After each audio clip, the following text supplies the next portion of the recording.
Welcome everyone to my how-to video on the threats section of your SWOT report. So this is the T in SWOT. And before we get started, I want to check out the kinds of topics that I could be addressing in the threats section of my SWOT report. So if you go to our Moodle page, here it is, and scroll down to week 5, and then right underneath the overview is this Word document here called SWOT Potential Topics.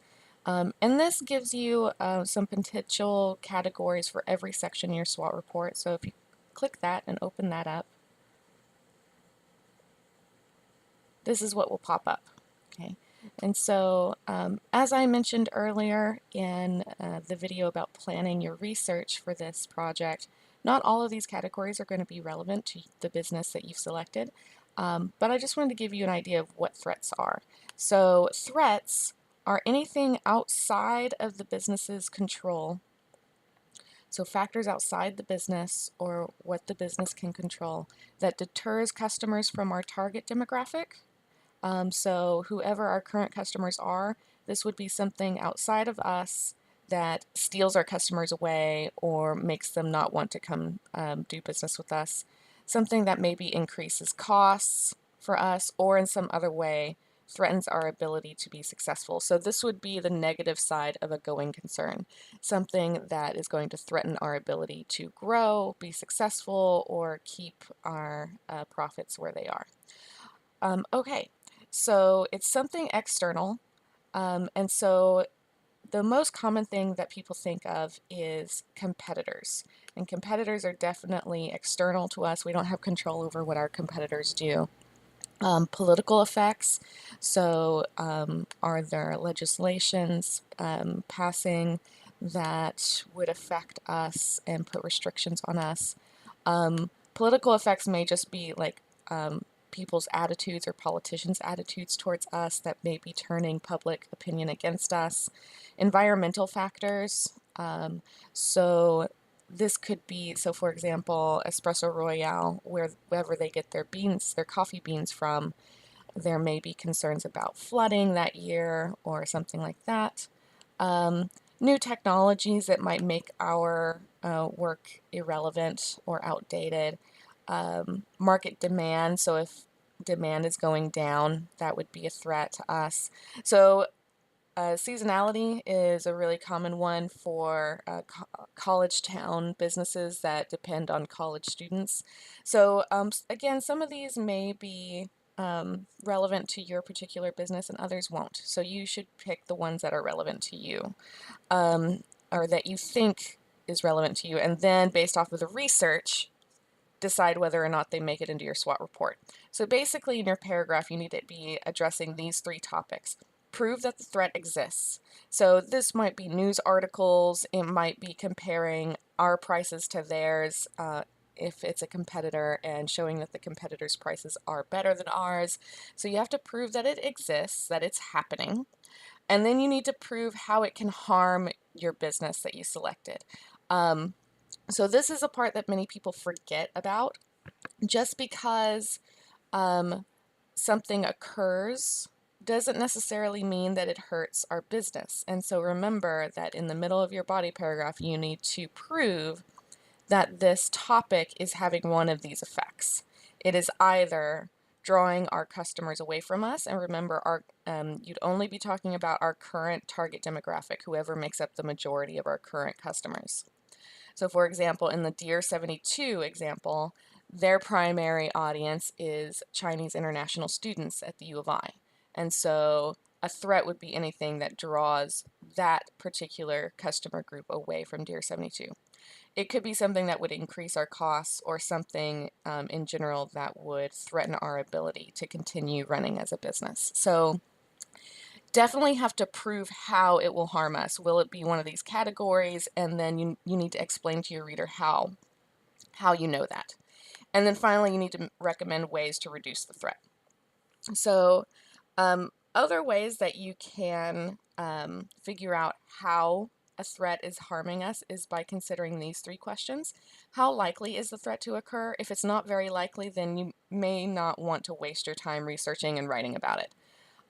When it does occur, how much of an impact does the threat have? If it doesn't have much of an impact on our business, then it's not that important of a threat. So you should probably stop researching it and don't worry about writing about it.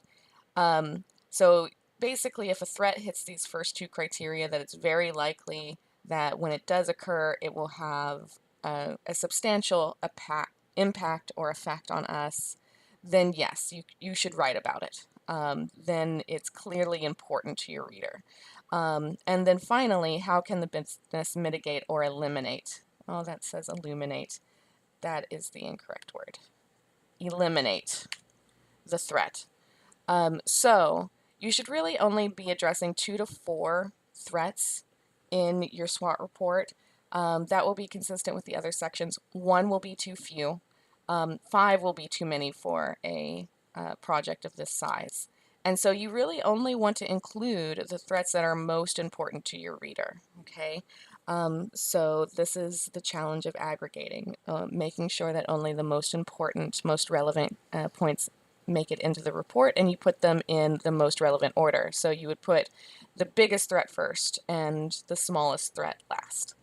All right, and then our overall structure is going to be, should be consistent with the other sections in the SWOT report. So since there are multiple points, there will be multiple paragraphs under the threat section. That is a requirement. So anytime you change topics, you should be changing a paragraph. Okay, it is up to you if you want to have a mini introduction. So that would be a very small opening or intro paragraph under the threats section heading. And so all this would do is basically state your thesis in 1 or 2 sentences saying, here are my topics for threats. If you want to have, and then afterwards, so you would say, here are my topics for threats, you would skip a line and start your first paragraph for your first point. Now, if you do this in the threats section, you should do it in every section. So you should do it for strengths, weaknesses, and opportunities as well. But this is optional. I don't care one way or the other. If you don't do it in the threat section, don't do it in the other sections. And then you may want to also have subsection headings. So underneath the title of threats, you can also have subsection headings that announce the topic of each of your paragraphs. And subsection headings are great for if you need to take more than one paragraph to address a threat. So you could have a section on competitors underneath the overall section of threats, but maybe you want to address more than one competitor. So you would have the threats section heading, your mini intro, 1 to 2 sentences, and then you would have a subsection heading, competitors. And then underneath that competitors subsection heading, you might have a paragraph on Starbucks. You would have a paragraph on Dunkin' Donuts. Okay, so let's say this is your subsection heading, right? So create some contrast. And then you would have a paragraph on Starbucks and a paragraph on Dunkin' Donuts. And that is another way that you can use subsection headings, is if you want to address more than one topic under this broader category of competitors, but you don't want to put it in one paragraph because then your structure gets messy. But at the very least, subsection headings are useful for your reader who wants to just scan down the page and find out what the topics are, even if there's only one paragraph underneath each subsection heading. Okay, but again, that's optional. That's up to you whether you want to use that or not. Just, again, be consistent. And then finally, our body paragraph structure should be the same that we've been practicing all semester. The first sentence of your paragraph should be your premise, so that's where you claim this is the threat and this is how yes, okay? So your premise should be 1 sentence and answer those 2 questions. What is the threat and how is it hurting us? Then that premise tells us what all we need to prove with evidence, okay? And this is where these questions from earlier come into play. So prove that you have to prove with your evidence that the threat exists. prove how it harms our business. Basically, you're proving every part of your premise. And if you wanted, you could use these two questions as evidence as well to prove how it harms us. Okay, and so that would be your evidence. And it's a good idea to draw from both primary and secondary evidence if you can, if that would be useful. Oftentimes, primary or secondary evidence alone leaves out information. So for example, in our case, primary evidence would allow us to prove that the problem exists. So for example, comparing our prices to a competitor who has better prices, that's primary research. And so that would prove that the problem exists, that the threat exists. But then we need maybe secondary evidence proving that that will actually have an impact on businesses like ours. So you might find an article that has proven through its own extensive studies that businesses who have higher prices in retail, for example, often lose customers to better priced competitors. So that's how primary and secondary research can work off of each other. But if you can sufficiently prove the premise with just one kind of evidence, that's totally fine. I will be checking to see that you prove each part and that of each part of your premise and that it is convincing, that it is sufficient evidence. And then, so the evidence will be the bulk of your body paragraph, and then the last sentence of your paragraph should be a mini conclusion. So this would be a one-sentence conclusion. And remember that what conclusions do, or concluding thoughts, mini conclusions, the last sentence of your paragraph, it connects this topic, your premise, to the overall purpose of your document. So remember that the overall purpose of your SWOT report is to make a recommendation to the business of how they can grow, expand, do something more new. And so if this topic is about Starbucks and how their prices are better than ours, I would say I would make a recommendation for how to reduce this threat, because that is connecting the overall purpose to this particular topic. So I would say let's have some specials on days that would draw in our preferred demographics that would compete or be lower than Starbucks. That would be my recommendation. And so what you're doing is making a recommendation for this topic only. And this is really important for when you do your concluding section later. So this is the concluding section is its own section. It will be the last paragraph or two or three in which you make your overall recommendation. And so how do you figure out what that overall conclusion is? You basically can brainstorm what your overall recommendation is by listing all of these mini conclusions together on its own Word document and then looking for patterns. What would be one recommendation that would combine multiple of these? And that's how you know that this will be a good recommendation, is because it ties in several mini conclusions or mini recommendations. So then you decide that, okay, that'll be a great idea. We should have specials because it ties in several points. And so in the concluding section, that's what you would talk about. Here's our overall recommendation, and here are all the mini conclusions or mini topics that support it. But I can talk more about that in a later video. So the last thing that you need to do is make sure that your threats topics relate to both the conclusion and the introduction sections. So I've already talked about how your paragraphs will relate to the conclusion section. Now, how will it relate to the introduction? So in this structure, I'm asking you to, in your introduction, profile the business. So basically describe every aspect about the business without making any arguments. That way, when you go through, so let's say the intro does a lengthy paragraph profile of what we sell and how much it costs. Just overall, without any argument, without filtering the content, it's just, here's the range. Then every section later can draw from that information and only use the information that is necessary to prove their point. And the reader won't feel like you're leaving any information out. So when we get down to the threats, we can say, here are our biggest selling products that cost more than Starbucks, who is outselling us. And we can draw from the intro information or reference the intro information, only that which helps prove our point. Okay, so that's how your section will relate to the intro section. So if your section brings up a topic, it should be profiled without an argument in the intro. Okay, and now I'm going to take us to an example and take a look at this stuff in action and give you some advice. All right, so again, inside our Moodle, if you scroll down to week 5, so notice that I have all of this stuff organized by category so you can find it easily.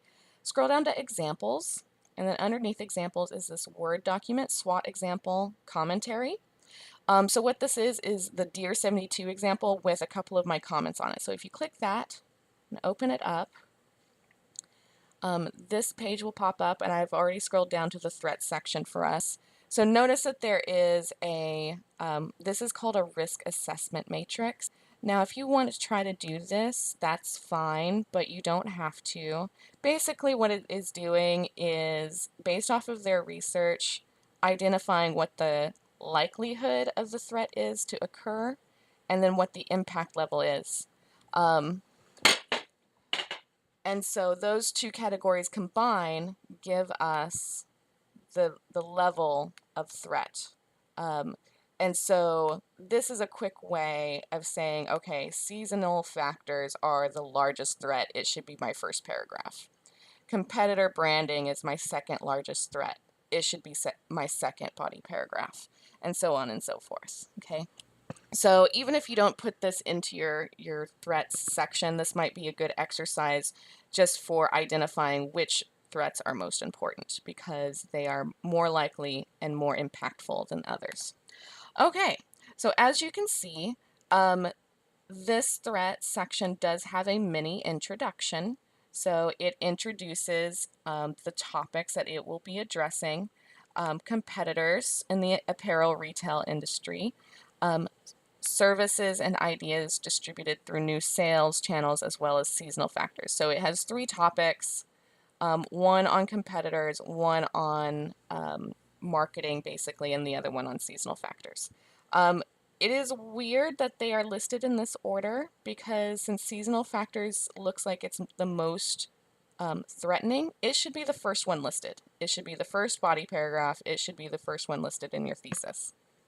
Okay, so remember that it's up to you if you want to do a mini intro like this. But if you do it, you should list the topics in the same order that you will present them, and you should list them from most relevant or most threatening to least threatening. Okay, so let's take a look at some of these body paragraphs.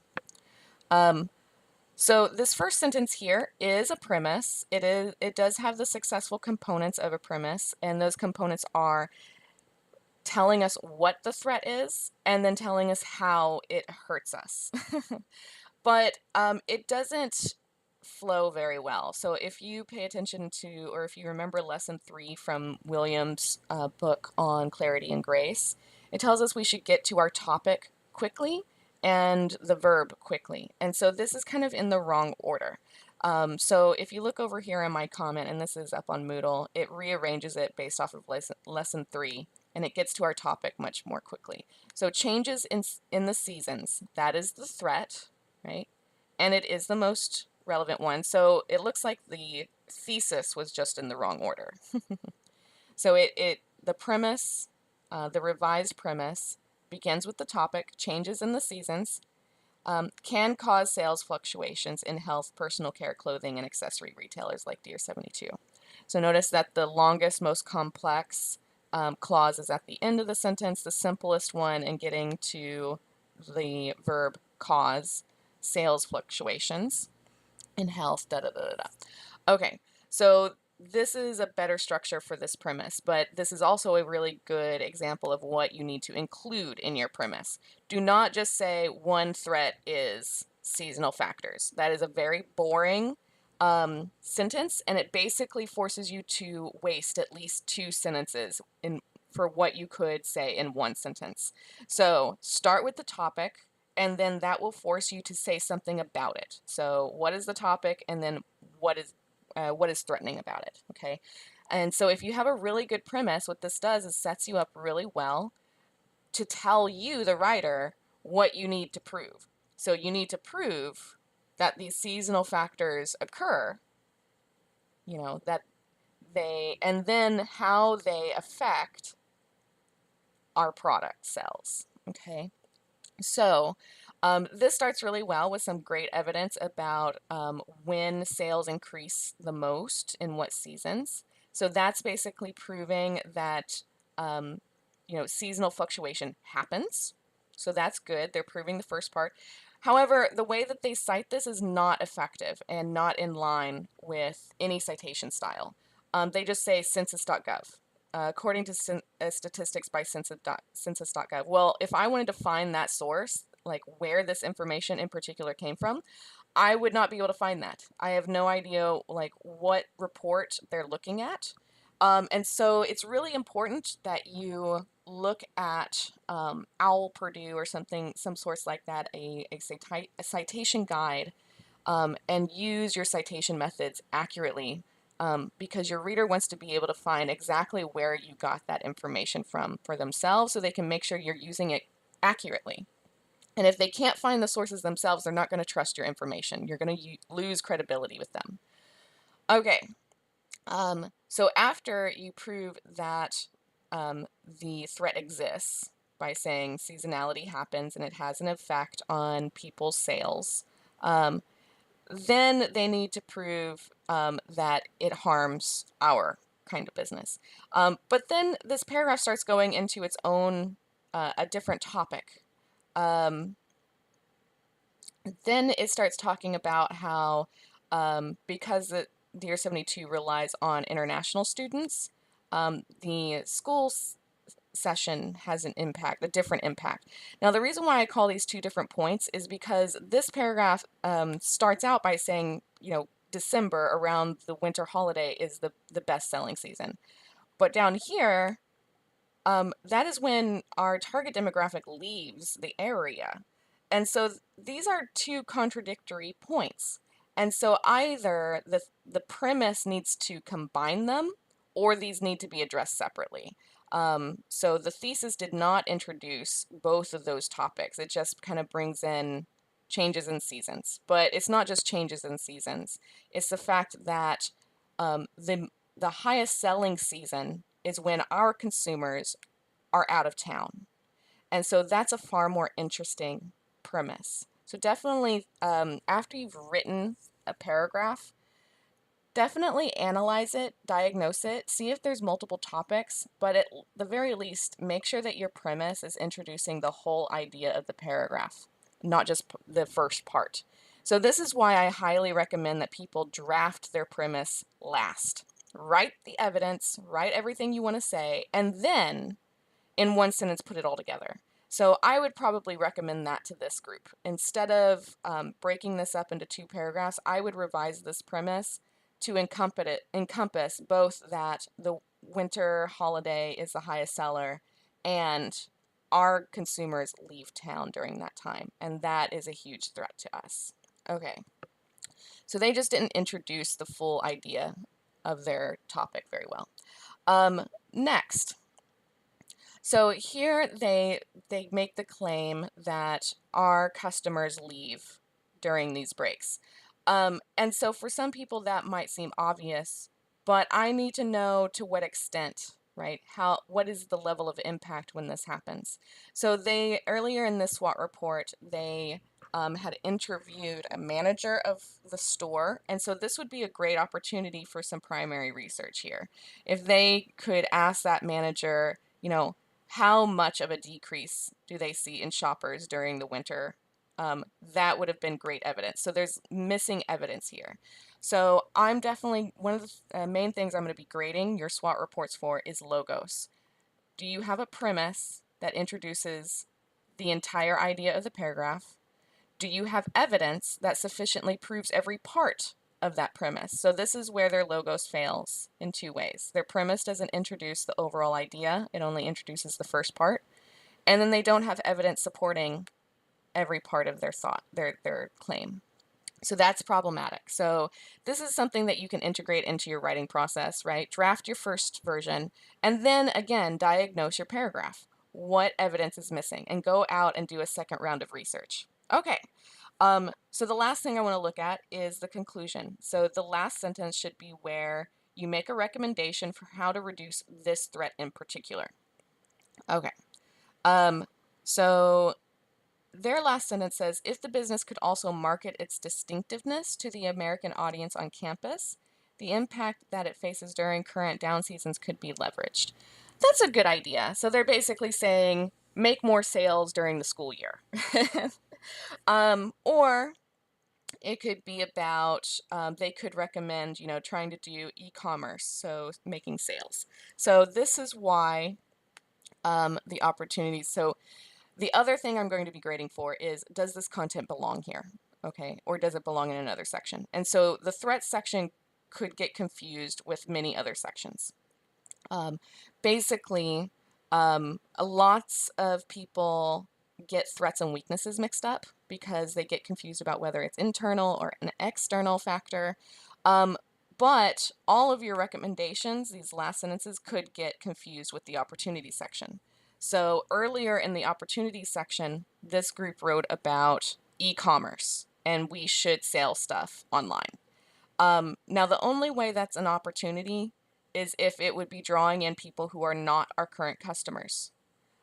So in the threats section, you would only be able to say a way to reduce, the threat of seasonality would be to do sales online.